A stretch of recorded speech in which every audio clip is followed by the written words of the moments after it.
Tukode ne CCTV zino kamera ze twateeka ku nguudo kuba kati ziba zikwata zimanya nti Katumba yayise wano ku ssaawa bweziti yabadde alina jacket we. Stringent measures with the deterrent punishments for violators. Abana batagoberedde mateeka tulina okuteekawo enkola ey'okuba nga tubakwatako.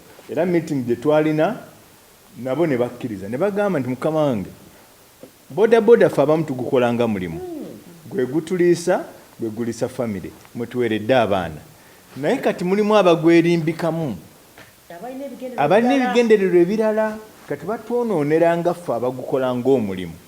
Kati ffe twagala tukkirizagana ne gavumenti muturegisteringe omulimu gwaffe gumanyibwe abagukolamu bamanyibwe si buli ali emabega w'akapikipiki nti boda rider.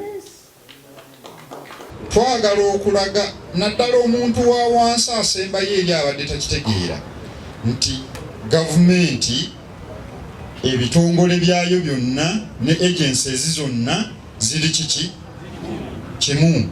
Golowooza nti wakisi bweragira kesisi eba tekirimu.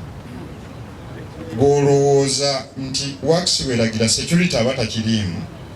Omwana ajja n'agikuyisa mu maaso yu ate ne bakambwe juzi babadde baagala kutta minisita mutwaki tubagoba mu kibuga wano ne bekunga mangu.